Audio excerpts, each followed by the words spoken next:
মলিন হলে, টুকরা হয়ে গেলে, ভেঙে গেলে আমি নয়ন জলে ভাসি, আমি খুব কষ্ট পাই, কলজা ফেটে যায়। এটা হচ্ছে তফসির আর কি, বুঝছেন না? বিখ্যাত প্রখ্যাত ভারতবর্ষ সহ সারা পৃথিবীতে কবিতা গানে সাহিত্যের মানে একজন বড় কবি রবীন্দ্রনাথ ঠাকুর, তিনি বলেছেন আমার সোনার বাংলা। বাংলাদেশ কিন্তু বলেন নাই, ভালো করে বুঝেন কথাটা, আমার পয়েন্টটা। উনি কি বলছেন? আমার সোনার বাংলা। বাংলা কোনটা? বাংলাদেশের জন্মের বহু আগে কবি মরে গেছেন, তিনি তো জানেন না যে এখানে একটা যুদ্ধ হবে, বিপ্লব হবে, বাংলাদেশ নামে একটা আলাদা রাষ্ট্র হবে। উনি জানতেন? উনি তো এই দেশের জন্য গানটা লেখেনি নেই, গানটা লিখছেন বাংলার জন্য। বাংলা কোনটা? এই আসাম, এই ত্রিপুরা, এই কলকাতা পুরাটা এবং বাংলাদেশ সহ আর টুকটাক কিছু অঞ্চল মিলে যারা বাংলায় কথা বলে সবটা মিলেছিল সর্ববঙ্গ, আস্ত একটা বঙ্গ বা বাংলা ছিল। কবি চেয়েছিলেন আস্ত বাংলাটা না ভাঙুক, ঠিক কিনা বলেন?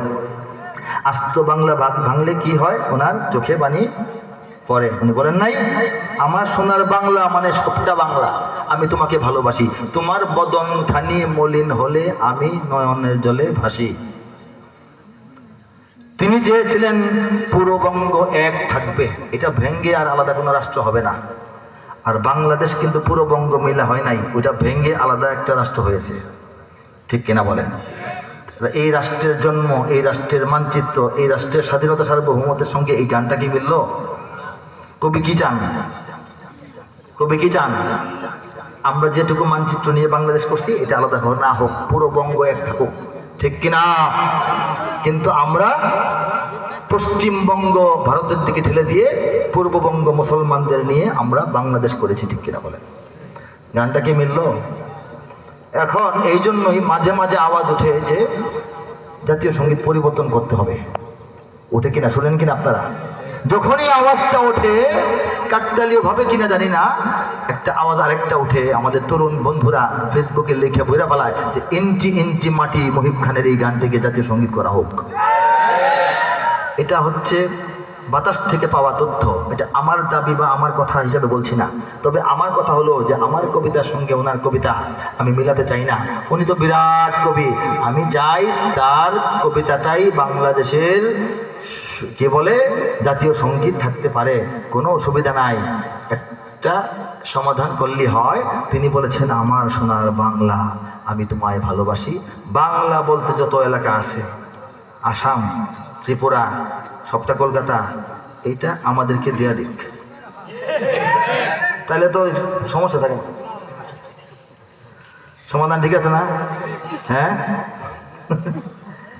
বাংলা বলতে উনি যতটুকু এরিয়া বুঝাইছেন, পুরা এরিয়া বাংলাদেশকে দেওয়া দেওয়ার জন্য মিস্টার মোদির কাছে আমরা আহ্বান জানাই, ঠিক না? আপনাদের বড় কবি একজন, ওনার গান আমাদের মাথার উপরে দিয়ে দিচ্ছেন, এটা আমরা মাথাতে রাখবো, নিচে ফেলবো না। তবে শর্ত হইল উনি যে বাংলাটা চাইছেন সবটা বাংলা এক, বাংলাদেশের লাল সবুজের পতাকার নিচে পুরো বাংলাটা দিয়ে দেন। কলকাতা আমাদের, আসাম আমাদের, ত্রিপুরা আমাদের হয়ে গেলে আমরা কোনো বেজার আছি না? খুশি?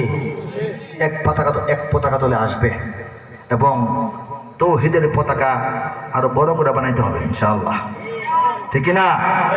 তৌহিদের পতাকাটা সাইজ আরো বড় করে ইনশাআল্লাহ বানাইতে রাজি আছি কিনা আমরা? আমার সোনার বাংলা, আমি তোমায় ভালোবাসি, এই কথা বলতে আমাদের সমস্যা নাই। পুরা গানটা একটু সাকনিতে সাইকা, বাকিটা আমরা গাইতে পারি, সমস্যা নেই। সাকতে গো, সাথে কিছু ছাপা আছে, চা পাতা থাকে না, পুরা গানটাকে ছাকনিতে একটু ছাক্কা কিছু লাইন আমরা গাইতে পারি, অসুবিধা নাই। তবে শর্ত হলো পুরো বঙ্গ আমাদেরকে ছেড়ে দিতে হবে। পুরো বঙ্গ আমরা যখন পাবো তখন মনের আনন্দে গলা ছেড়ে মাদ্রাসার মাঠে মাঠে ছেলেরা গাইবে আমার সোনার বাংলা, আমি তোমায় ভালোবাসি, ঠিক কিনা? রাজি আছেন কিনা বলেন? সুতরাং এইগুলি হচ্ছে যুক্তি, দর্শন, ইতিহাস এবং আমাদের ভূতাত্ত্বিক ব্যাখ্যা বিশ্লেষণ। আল্লাহ পাক আমাদেরকে বিজয় দান করুন বলি আমি। বিজয় আসবে, এতে কোনো সন্দেহ নাই, বিজয়